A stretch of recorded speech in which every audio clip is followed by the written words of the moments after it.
Hello, everyone, and welcome to our next installment here of the Veterinary Practice Management Program Continuing Education webinar series.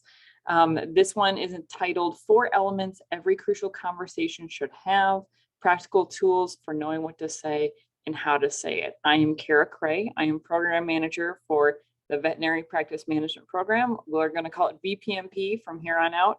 And I'm joined with Professor Ben Dunford over here. He's going to be leading our discussion. Ben, say hi to the group. Hey, everybody. Great to see you. Awesome. All right. So as we get going here, Ben is going to jump in with some of his content, and throughout the presentation, he's going to ask you to chime in the chat below. If you have any particular questions, or if audio cuts out or anything like that, you can feel free to, oh, there's Brian chiming in the chat. You can talk to Brian in the chat, and he can answer any questions that you may have. But other than that, we're going to go ahead and get started. Thank you, Kara. Can everybody see my introductory slide there? Okay. Yes.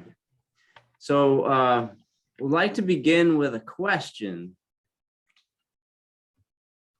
And that is, can you see anything wrong with this statement in a crucial conversation? Anything wrong with this statement? Feel free to enter a response to that in the chat. Or if you'd like to unmute and just talk, we can do that too.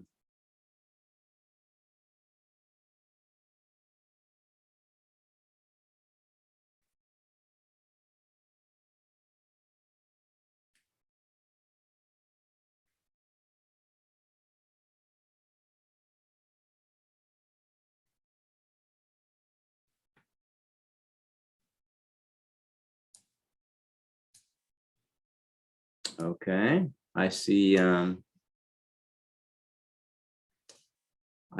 comparisons that could be problematic. Anything else that you see, or on the flip side, is there anything that you like about what this person has said?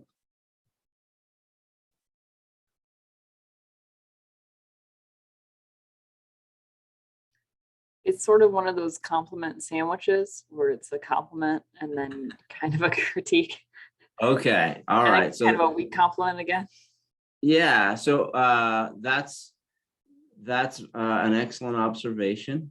In fact, there you go, Kara, you nailed it. So Heather says the word but negates the previous sentence, and I would agree with that. When I was young, I was in Scouts, and we actually had a merit badge on this. It was something like a management merit badge, and they actually taught us the feedback sandwich. This is nothing against the Scouting program, but the idea behind the feedback sandwich is you've got some negative feedback that's mixed in with maybe some positive feedback, but what people tend to come away with is that negative feedback, and the putting it in between 2 slices of bread doesn't really change how people react, or it doesn't really change the impact. It's kind of like sugarcoating. Have you ever served up a feedback sandwich, or have you ever received a feedback sandwich? If you have, one or the other, please just send up a virtual hand raise on your Zoom feature. Either received or given a feedback sandwich. Okay, I'm seeing a few hand raises here. Maybe you're trying to figure out where the hand raise feature is, and that's fine. Let me ask a slightly different question. Have you ever been involved with a crucial conversation where you felt like it didn't go so well? Maybe the relationship was strained or worse off after the conversation than it was before? Let's do another show of hands again for that. I'm gonna have to raise my hand. I've been in a lot of crucial conversations that have not necessarily gone very well, not necessarily improved the relationship or led to any meaningful change in myself or another person. Okay, you can take your hands down now. Thank you. So the purpose of this webinar is to provide some tools to improve the effectiveness of our crucial conversations. We don't want to shy away from them. I mean, that's not the objective here. And to be clear, our objective is not necessarily always an improved relationship. Although I think if we do this right, this tends to lead to improved relationships. Our objective is not to be conflict avoidant, but rather to be effective in being influential to the other person, or to accomplish our objectives. And the title of our webinar is 4 things that every crucial conversation really should have. And here are the 4. I'm giving you the punchline in advance. Okay, and I need to be very clear at the outset here that this comes from a model by a couple of very outstanding scholars, Margolis and Mayo at Harvard Business School. And those 4 elements are purpose. We need to have an objective event or fact or behavior. So we're lumping all those together. We need to talk about the impact of that event or behavior or statement or whatever it was. And then we're going to talk about, or we're going to have an inquiry to get the other person's perspective on that sequence. Does that make sense to you? So we're going to spend a few minutes today to dive into each of these elements of the crucial conversations model. And the premise behind this model is that we're more likely to accomplish our objectives. We're more likely to influence others when all 4 of these elements are present. Now, any questions or comments thus far? All right, so let's start with a little warm-up exercise. I'd like you to think back to a situation that you've had maybe in your past or recently even, in which somebody did or said something to you or some event happened that had a negative impact on you or others that you observed. Can you visualize that for a minute? Can you think about something that happened? I'd like you to think about that, and then I want you, as you prepare for that, and as I begin to illuminate these 4 different elements of the crucial conversations model, I want you to think about a couple things. Has anybody ever called you out on something that wasn't based in fact? And how did that make you feel? Okay, usually that doesn't go so well if it's not fact-based or if it was inaccurate. Usually that contributes to the conversation going in a direction we don't want it to. Another is how often have people been vague or generic in their descriptions of negativity or feedback? Okay, that's another element that we're trying to get away from here. So I'd like to zero in on what is widely considered to be the core elements of the feedback model. Okay, and then we're going to add some bookends to that. We're going to flesh that out a little bit. The core elements of the model are, first, we're going to focus on objective events. Something that happened, we're going to focus on the facts, but we can talk about them in very clear, dispassionate, unemotional terms. Okay, this is a statement that somebody made. This is a decision that was made. Could be some kind of administrative decision. It could be anything. And then we're going to talk about our perceptions of, or our experiences about the outcome or the impact of that event. Does that make sense to everybody? Any questions about that? So Margolis and Mayo at Harvard Business School said, this should be really the foundation of every crucial conversation. You should get extremely specific about a certain thing that happened or was said. And then you should talk about your observations about how that impacted you or others. And it's especially effective when you talk about it in your own personal point of view. So let's go back to our warm-up exercise. Were you thinking of somebody that did or said something or an event that was negative? Okay. I want you, using this two-part formula that I just shared, show it again. I want you to articulate in your mind how you would describe the sequence in giving feedback to that person who may have offended you. Oh, what I'd like for you to do, or my invitation to you, is to put it in the chat feature. I want you to the extent you're comfortable now, you don't have, please don't use names, but I'd like you to just talk to that person as if they were really there and state the objective event, and then talk about the impact of that event in the wording that you would use in an actual conversation. And you might use that little framework that I put in red below, okay? So I'll give you just a couple minutes to do that.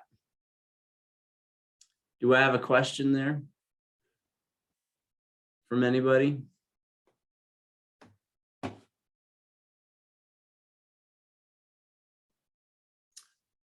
All right, so take a few minutes.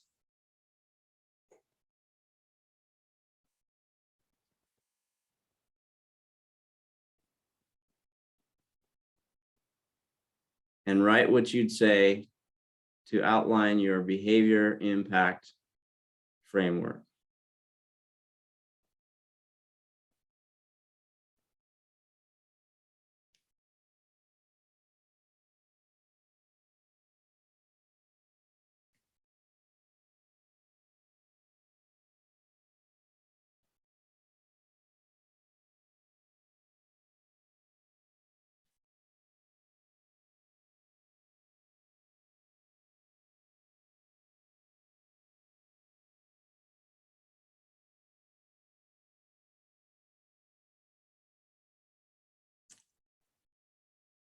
Nice work, Ray. Now, Ray, I'm assuming that this was something that happened in a clinic. Is that correct?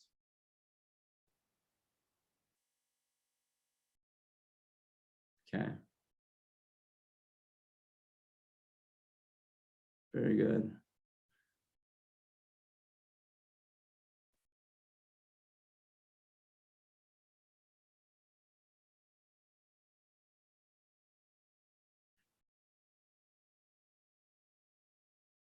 Hanson, I noticed that when I told you there was a client in the room ready to be seen, you did not acknowledge me and you remained on your personal cell phone. This impacted me and fellow staff as they myself felt ignored. Okay. Very good. Anybody else have one? I think these are excellent examples.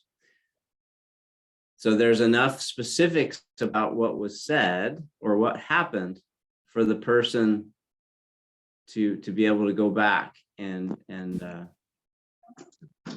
question is for Hanson and for Ray, are those facts that would be undisputable in your opinion?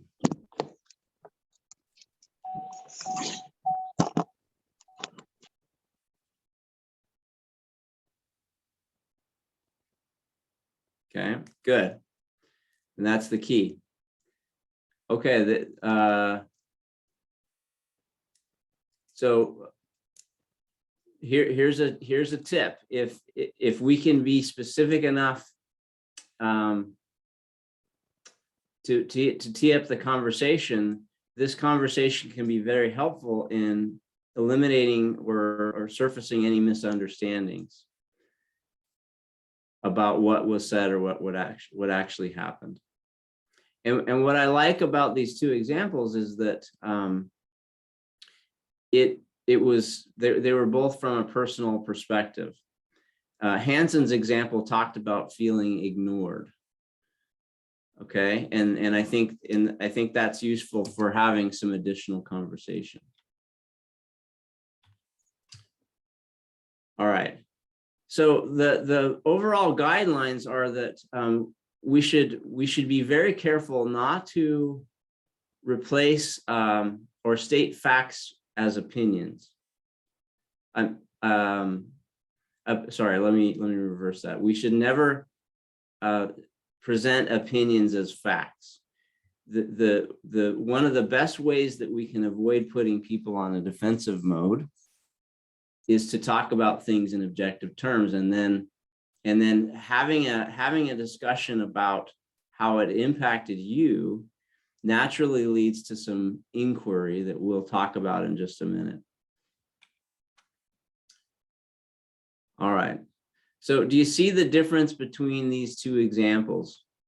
We tend to get in to generalities too often. Oh, you always shoot holes in my proposals. Okay, see how that's generic? Instead, you should say, yesterday when we were in that budget meeting, I remember I was proposing a way to formulate new budgets, and you cut me off mid-sentence and gave the room 3 reasons why it didn't work. That made me feel as if you're not open, that you don't value my effort and insight. You see the difference? One is specific, one is generic. The specifics of it are helpful in teeing up a conversation, whereas the generic ones usually just create defensiveness and negative emotions.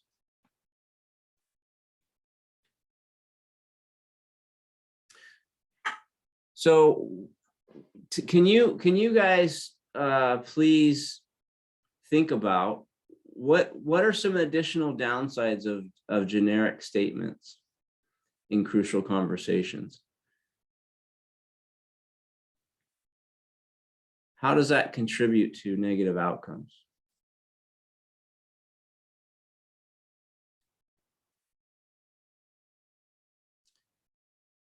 Any ideas you can put in the chat?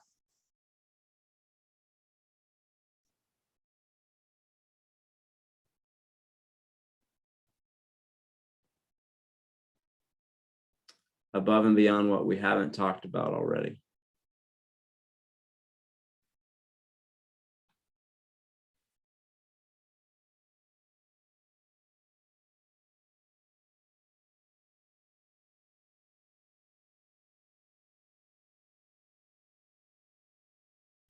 There you go. I like what Melissa says. Sometimes if we're generic, people may misunderstand our motives.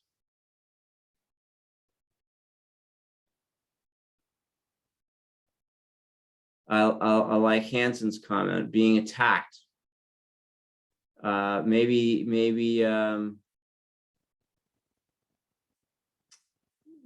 people have a difficult time with feedback in general, but if it's generic, it just tends to provide reinforce that negativity. Very good. All right, so hopefully you can see the value of these sort of core elements of the model, and now I'd like to point out that what we're trying to do is help people understand specific contingencies, right? Whether it's positive or negative. If we don't help people understand the cause and effect of behavior, then it's very unlikely that they're going to be able to really learn anything from it. If you just say you're a good presenter, they won't know what they did well to present well in the future. Or if you say you tend to be disruptive rather than you cut me off 3 times mid-sentence, they won't know what exact behavior they need to correct.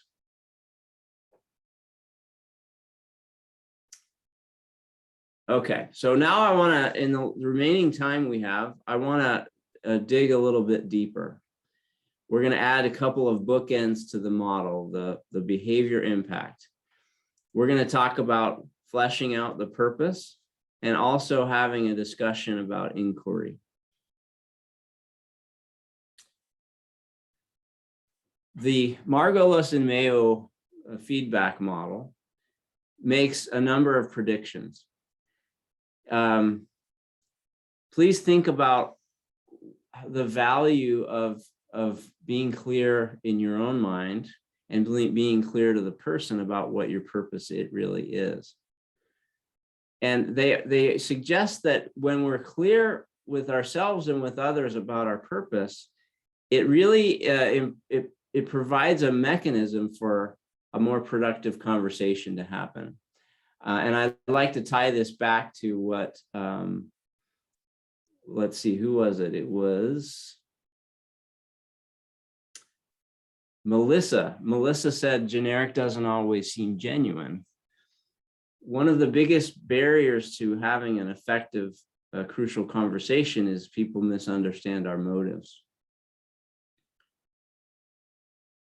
So being clear for ourselves and for the others about what we're trying to accomplish can be very helpful.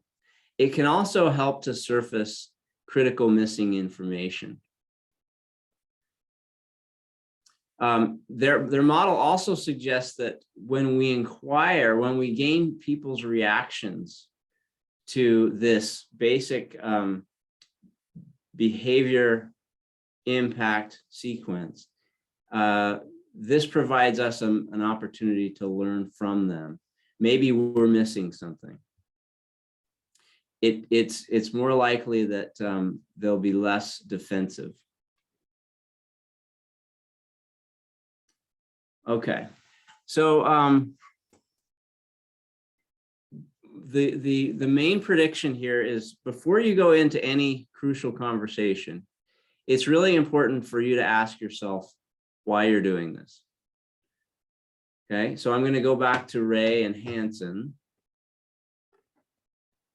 and ask you what was driving you in wanting to have a critical conversation like this. Are you trying, what are your motives? Are they self-interested or are they other interested? You don't have to answer that question. I'm just using your examples as a little case study. Okay. Now, can you all think about this in terms of the following questions? Here's an example. Am I doing this because I'm irritated or because I want Gina to get promoted, or I want Gina to improve in her leadership development skills? Or am I doing this because I want to help the clinic to have better customer service? And I know that Gina's interactions with clients or with customers can make a big difference in their returning back to the clinic. So if we can be clear on that, it can prepare the way for us to have that discussion with Gina. After your leadership seminar, you asked me to speak up if I ever had any constructive feedback. I have something to share that I thought might be helpful to your professional development. Everybody with so far? Okay, so anything else that you would add to the list of why being clear on purpose would make sense?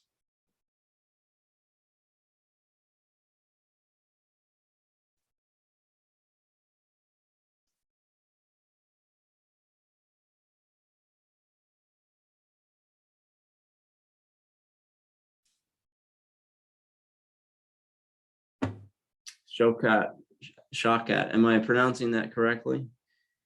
Sometimes you need a quick way to show that you understand someone or what someone just said to you without expressing any opinions on that. You can do that by saying okay or sure. Yes, that's very helpful. And I would include that as part of the inquiry process.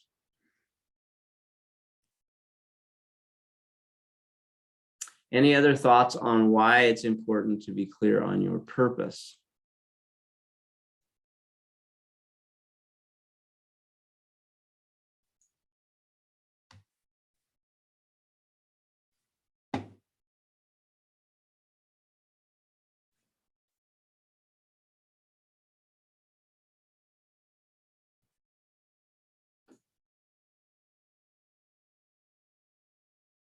Okay, let me just share a couple here.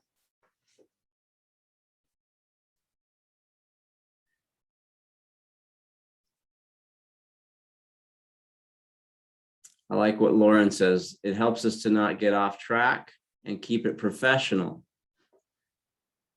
Yeah.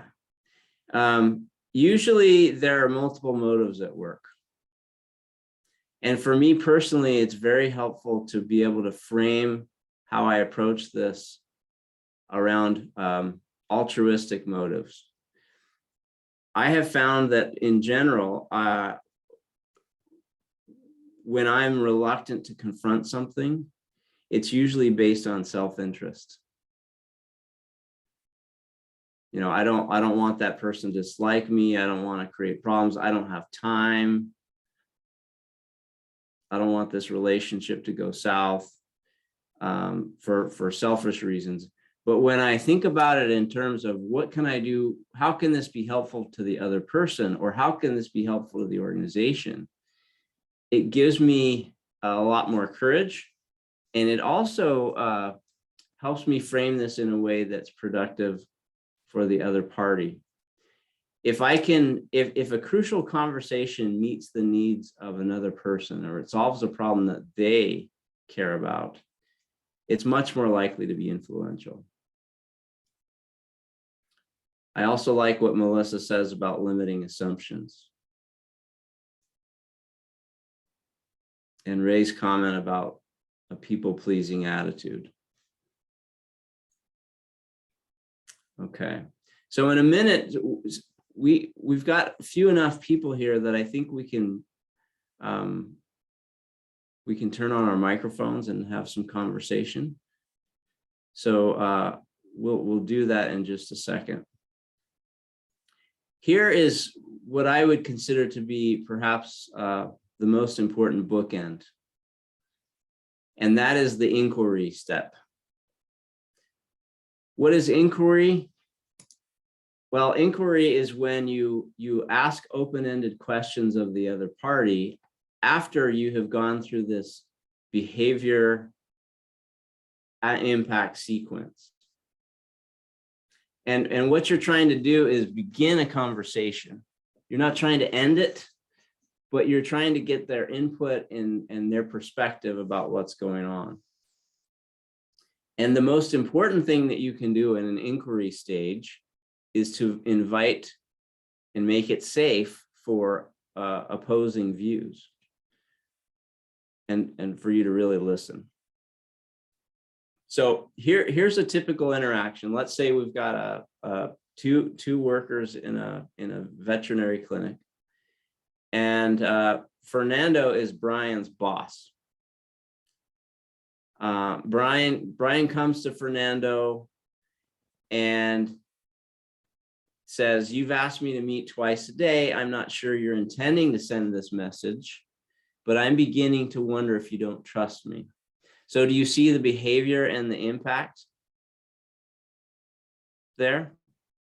The behavior is you've asked to meet with me twice a day. And what's the impact? I'm beginning to wonder if you don't trust me. Maybe you think I'm not up to the job, or that I'll get you into trouble. Okay, that's impact. Now the inquiry. Is that what's going on? I'd love to hear your perspective, because I feel like I may be misunderstanding.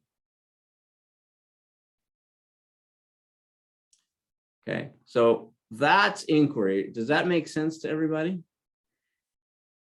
After stating the behavior, you've asked to meet with me twice a day, and stating the impact. I wonder if you don't trust me. I wonder if you don't think I can do this, or that I'll get you into trouble. Is that what's really happening? We're asking a clarifying question. Now Brian is turning to Fernando and inviting him to tell it from his side. Okay.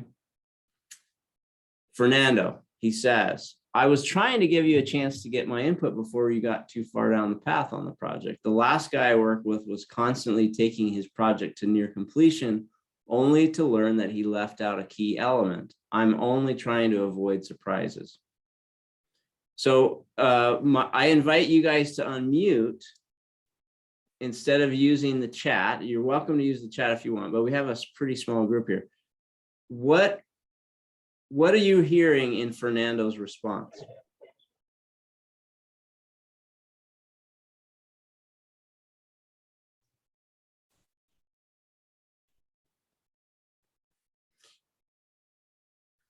Does Fernando not trust Brian? Does Fernando not think that Brian can do the job, or that Brian's going to get him into trouble? I think he's trying to be helpful, but I also think him comparing Brian to the last guy is inappropriate. Okay. Well, maybe so. Maybe so. Maybe so. But I guess the question is, we all have interpretations of events. And the question is, does Brian's interpretation match up with Fernando's?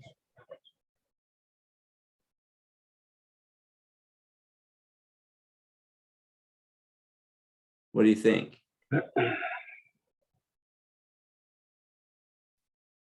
So Lauren says, Fernando sounds like he needs to be needed. And there is a disconnect. I agree. Yeah, Shelka says, I think he's being a micromanager. Maybe he is. Lauren says they need to delve in further. So do you see how crucial conversations are more effective when they can elicit conversation and elicit the surfacing of information on both sides? What you want to do is understand where the other person is coming from. What would happen if Brian never had this conversation with Fernando and just continued to ruminate on those three things, those stories? Fernando doesn't trust me. Fernando thinks that I can't do this job, and Fernando thinks that I'll get him into trouble. What's going to happen?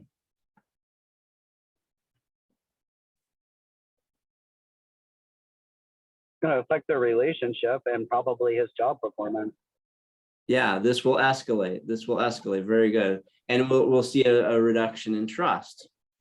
Okay. So I'm not putting any evaluative things on what Brian or Fernando are saying. I mean, maybe Fernando is being a micromanager.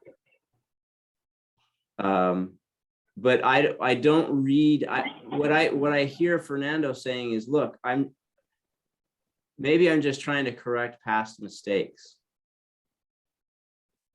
We had a negative experience one time with this other person where he left out a key element in a project. I trust you. I think you're doing a good job. I'm just trying to avoid that from happening. So are there some easy solutions here? Is there anything that's going to necessarily get in the way of these guys working together? Maybe not. But unless they have a conversation that surfaces these different perspectives, they're not going to be able to work very well together. And so this inquiry leads to a deeper conversation about, all right, how can we solve this? Brian should, if Brian's really good at this, he's going to be asking questions about Fernando. to understand, well, what happened in that previous experience with the other project? And how is that contributing to your interaction with me? And how can we work through this?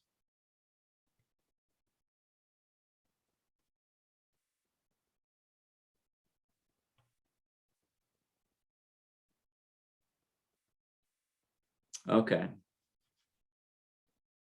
Do you see the value of having these 4 elements?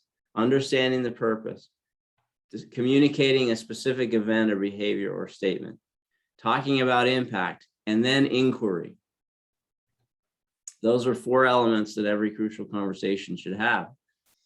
I love some of these statements here. This is a simple framework. We're not trying to reduce this to a formula. You know, we can overprogram sometimes, but I love this inquiry statement. That started to make me feel like this. Is that really what's happening here? Did I get this wrong? Can you share with me your perspective? And then how might we address that? I love questions that start with how might we?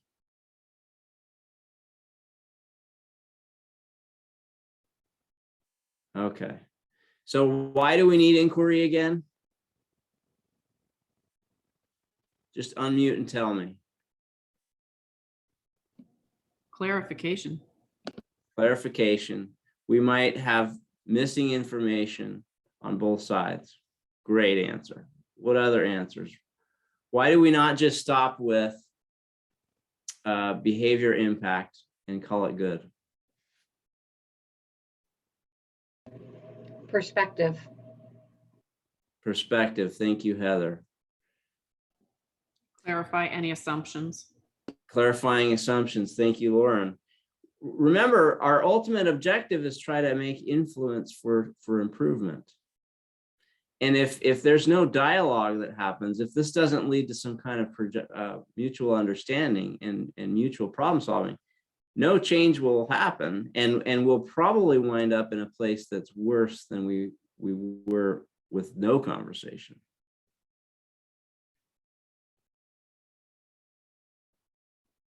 Okay.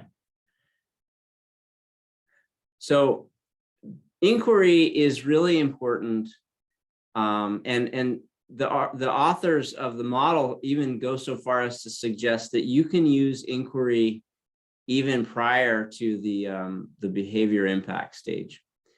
They have kind of this dotted line where you can use inquiry as part of the purpose discussion. You can, the way they phrased it was, you can talk about being hesitant to get your information wrong or to reach erroneous conclusions, and that your purpose in talking was to make sure that you're on the same page or that you understand everything. So I can't emphasize enough the importance of this inquiry portion. Okay, so now I'd like to quote a book called Crucial Conversations. Just throw a virtual hand up if you've read this book or seen this book. Okay, Shauna, Heather.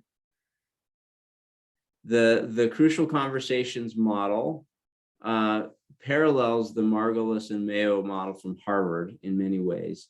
But I love this statement that they make about kind of the strength of expressing our opinion being bounded by our ability or capability in inviting others to challenge our own point of view. Okay, the only limit to how strongly you can express your opinion is your willingness to be equally vigorous in encouraging others to challenge it. This can be very tricky in certain situations, can't it?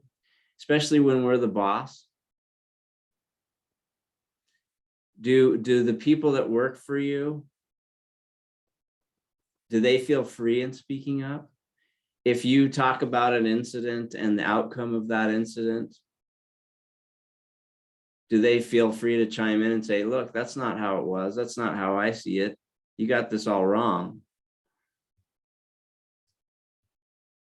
You're making up stories. Those are clever stories. That's not based in fact. So think about that.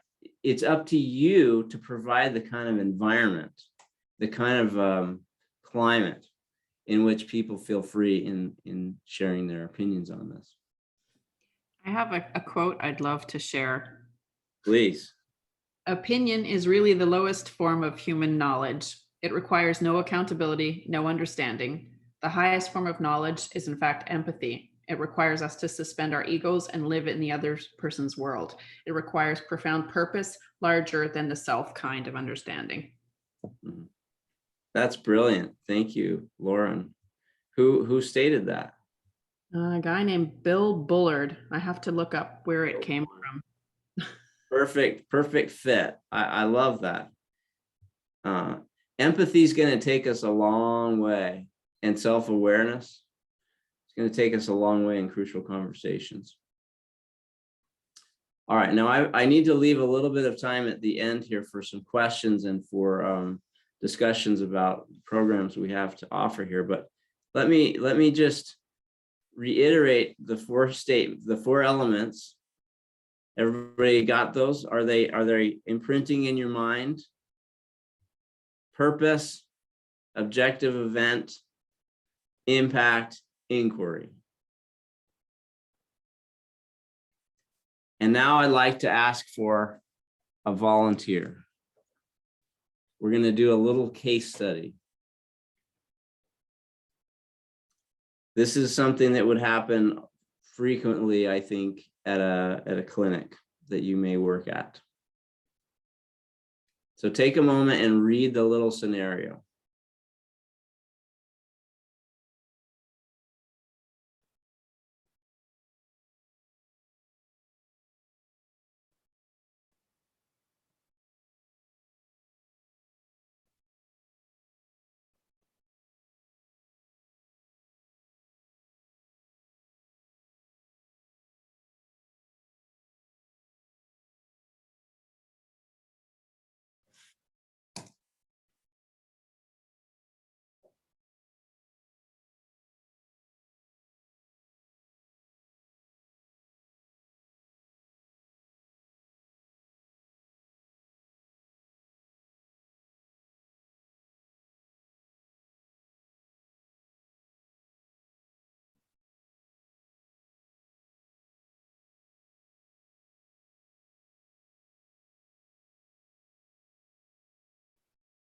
Okay.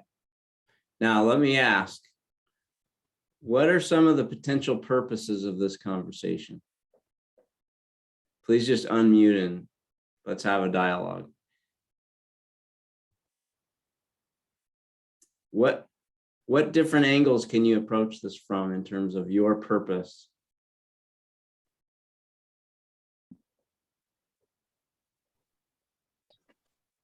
My first thought was that they want to raise.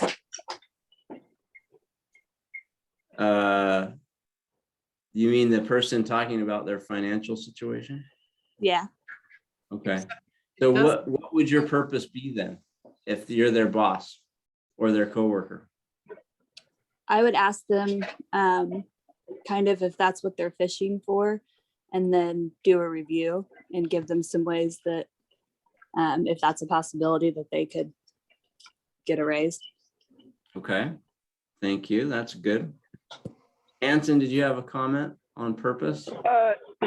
Yeah, I was just going to say that I think it would be important in this scenario specifically, since it mentions how the environment is changing due to this person mentioning the financial problems consistently, that it might be important to mention like how that energy, for lack of a better word, affects the team as a whole, and you know, work getting done and distractions and all of that. Okay. All right. So you could say one purpose in having this conversation is to improve the working environment for everybody, or to elevate the effectiveness of the clinic. Another purpose would be to discern the needs of that individual. Yeah, that's Maybe where I'm going. they need help with something.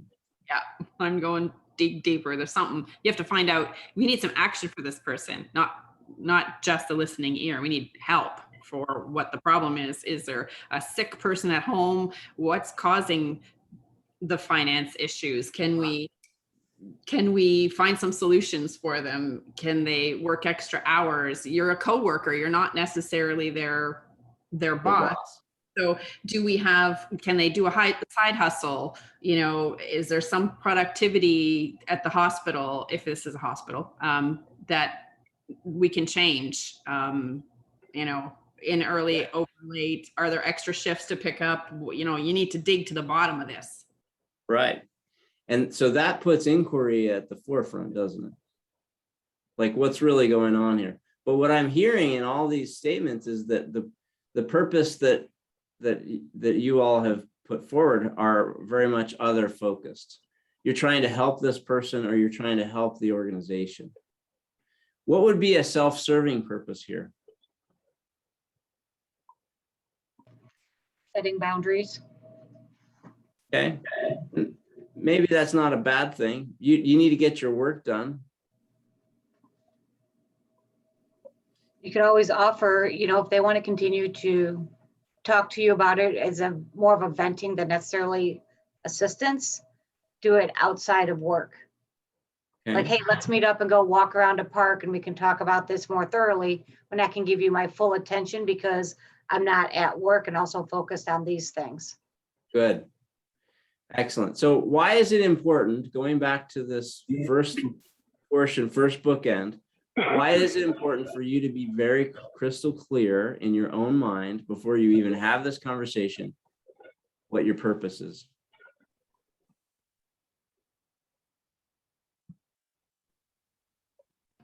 I think we need to be careful not to take on their problem.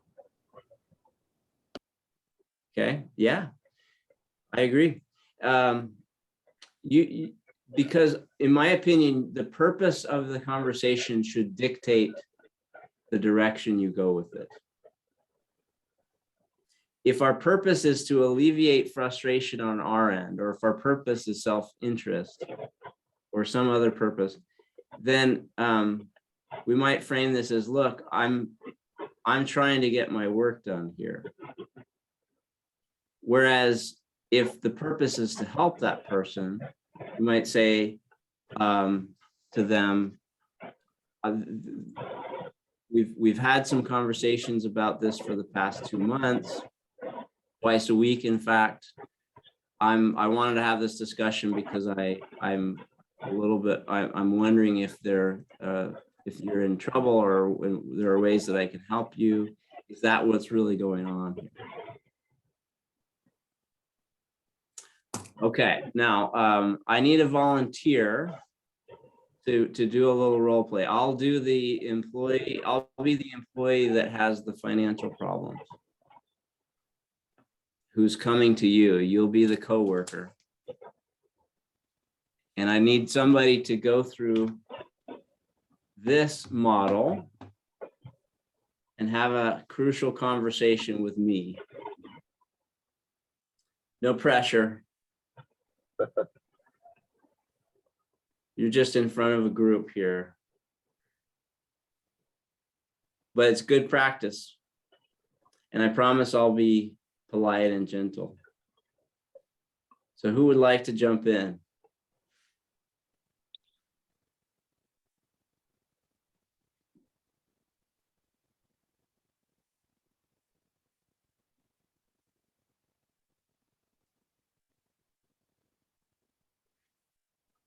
Any takers? Hanson, can you do this? Sure. All right. So I'm gonna put this here. I'm gonna leave this part on the board.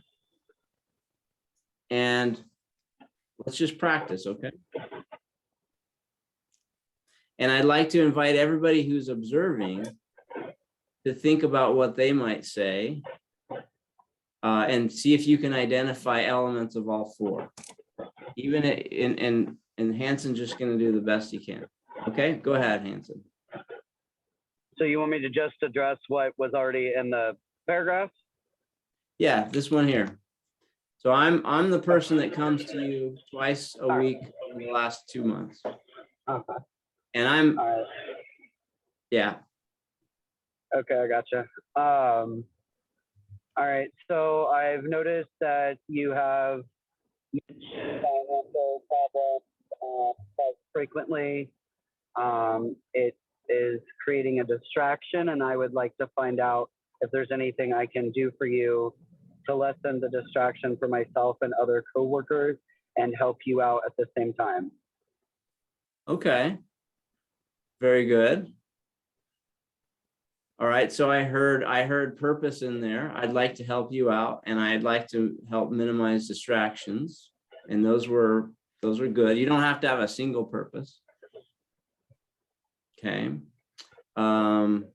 The phone connection was cutting out a little bit at the beginning, but I think you talked about specific events, right? Yes. Sorry, I'm in my car, so I apologize. Oh, you're in your car. All right, well, that's even more challenging. We should give Hanson a round of applause for doing this on the road. I was just picking on you because you had a lot of good insights earlier. Oh no, I'm sitting still. I'm in the back of the clinic. None of our computers have Okay, gotcha. All right, now who can add to the what Hanson did? Who can add to what he did very well, in my view, with more on either bookend? Any questions or statements that you might use in addition? Can I give it a go? Yeah, please. Hey, Ben, I'm wondering if you have some time after work to get together and just talk about this scenario that's been going on for a while. I'd like to just delve into this a bit further and find out if there's something else going on. Good. Okay. Excellent. I like that. Now we've run out of time, and I apologize for that. I appreciate the chat that you guys have added. Would you like me to send you some resources? I'm sure there are open-ended questions we can ask. Is this really what's happening? Tell me about your understanding of this. Am I getting this wrong? Remember that inquiry stage. But to wrap up, every crucial conversation should have at least 4 things: clarity of purpose, specific objective event or behavior, the impact of that, and an inquiry discussion to elicit information, to surface information, and to generate solutions. All right, so with that, I'm going to close and turn the time over to Kara. Okay, thanks everyone. This has been an amazing presentation time that we've had with us, and thank you all for being so participant in the chat. That's been really helpful and great. In all of our continuing education webinars, we've never really taken time to delve into the program that brings you these webinars. And so we'd like to take a moment here because this is a really good time of the year to do that. The Veterinary Practice Management Program has been hosted here by the Cranert School of Business for 30 years now. So it's been doing really well. It's changed just as much as your industry has changed, which is really remarkable that we've been able to be tied to so many veterinary professionals for so long. And I'd like to draw your attention a little bit to our website. These is what I've taken from the website here. And our website is written there at the top in the gray, vet.purdue.edu/VPMP. Or if you just type in Purdue VPMP, you'll get us. And one big change that we've made to the program this year is half the program is online. So it's a hybrid format, and the timeline is a lot different than what you might have seen as traditionally. The first module is on campus, and it's the HR, developing and leading your veterinary team. It's going to be one weekend starting September 17th. So mark your calendar for that. And then it'll also be followed, accompanied by a 90-minute virtual office hour with our professor after it's over to kind of discuss what worked, what didn't work, what questions you still have, things like that. So as I go through these next couple slides, I'm actually going to use these slides here to delve a little bit deeper. So thank you, Ben. Perfect. As you can see, it is on campus here, September 17th. This is our professor, Dr. David Scorman, and he's teaching a group of veterinary professionals in this picture as well. You're going to apply down here at the bottom. These bulleted points are going to highlight some of the things that you'll learn in these modules. Lots of leadership, group dynamics, focus, motivation is a really nice piece of it as well. The next one is November 6th through 7th. And in between that time, you'll have some pre-reading preparation, but there's no homework, there's no quizzes, no exams. It's a continuing education program, so it's not like for a degree or anything. But the next one is marketing and social media for your veterinary clinic, hosted by Bill Schroeder, who runs In Touch Veterinary Practice here, and he's a big friend of our program and our degree program. Actually, you spend a lot of time kind of delving into the online space, the best marketing, advertising campaigns, how to optimize your website, and this is a website that he worked on here with the cat. So he's a really good friend of the program. We're really happy to have him. Then we go into everyone's favorite, which is accounting and financials. Veterinary Practice Financials Learning Where to Start, hosted by Professor Kevin Koharki. This is another online one, so you'll stay where you are and you'll meet virtually for 4 90-minute synchronous sessions plus 8 hours of synchronous classes over a 2-day period over that weekend. We're going to start easy with a review of financial statements, and then we're going to really apply it into understanding ratios, cash flow, working capital management, things like that, pricing and inventory management, which are really unique. And we're definitely going to cater it all towards small business and veterinary practice. Finally, we'll finish with strategic thinking, creating a plan for loyalty and growth, posted by Professor Logan Jordan, where we really tie it all together. And this module is one of my favorites because it uses 2 different focus groups, one being pet owners, people who have pets and take them to a veterinarian. And so you get to ask them questions, and it's really interesting.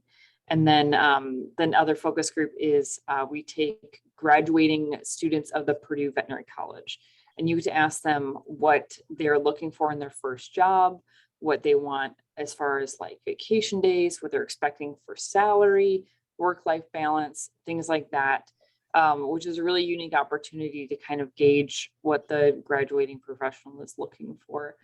Yep, that last photo had a picture of one of our little guests, little puppy dog. Her name is Honky Tonk. That was adorable. So I thought I'd point that out. She was a guest of the class. And then finally, as a special thank you for participating in this webinar, I'd like to draw attention to some great discounts that you're access to. So you can see the standard tuition, $6,995. Your thank you for joining our webinar. We're going to give you a $500 discount, and the early bird discount, which expires on August 6th, which is a Friday, is $350. So I really encourage you. I know that we're here at the end of June. You have some time to really think about whether or not this program would be a great fit for you. It's a really great opportunity to be in a room with other veterinary professionals, to network, and really get those questions out there that you feel maybe alone with. There's so many people around the country that have the same issues as well. So I encourage you to check that out. Let's see what else I got here. And then if you have, oh yeah, your number one question, how do I get your 1 CEU credit for attending this webinar? All you have to do is shoot me an email, and you can email me at ceasterb@purdue.edu. You can see my emails right next to my face there, right at my eye level. Go ahead and feel free to email me that, and I will be happy to get your certificate to you as quickly as I can, and in the order which they were received. So I promise to be quick. And if you have any questions about the veterinary practice management program, you feel free to email my coworker, Brian Grimes. He's our Associate Director of Recruiting for our programs here, and he can be reached at grimes25@purdue.edu. So with that, I'm going, oh, we're ending right on time. Perfect. So definitely mark your calendars. August 6th is the expiry of the early bird discount. And September 7th is the start of our program. We do plan on continuing this continuing education webinar series into the fall, and we will be emailing you with the next date for that one as well. All right, so thank you very much for joining, and I appreciate your participation. Thank you, Ben, for doing such a wonderful presentation. I learned there's much more to it than the compliment sandwich. Got to think of a new food item than that. But I really appreciate your involvement in your activity, and I hope everyone has a lovely day. Thank you.